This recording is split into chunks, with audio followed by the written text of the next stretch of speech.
Marami ang natuwa sa pambihirang pagsasama ni na Catherine Bernardo at Nadine Lustre sa isang project. May mga humuhula ng magiging grand event of the year ito. Kaso ang ine-expect ng mga fans ay isang movie o kaya ay serye kung saan magpapasiklaban sila sa acting.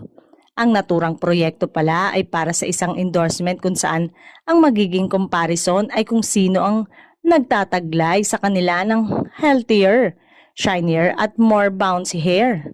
Ang balak daw talaga ng nasabing brand noong kinoconceptualize pa lang ang proyekto ay kasama umano sa cast si Liza Soberano.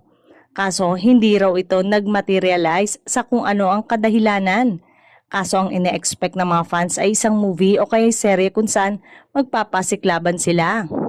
Ang naturang proyekto pala ay para sa isang endorsement kung saan ang magiging comparison ay kung sino ang nagtataglay sa kanila ng healthier, shinier at more bouncy hair. Anyway, may nag-tweet na ang balak daw talaga sa nasabing brand noong kinoconceptualize pa lang ang proyekto ay kasama umano si Liza. Nagkaroon umano siguro ng chance of heart ang brand o di kaya'y hindi sila nagkasundo sa negosasyon pa lang ng kampo ni Soberano. Sina Catherine, Liza at Nadine kasi ay masasabing namayagpag dahil sa naging asosasyon nila noon sa mga tambalang Katniel, Lisken at Jadine.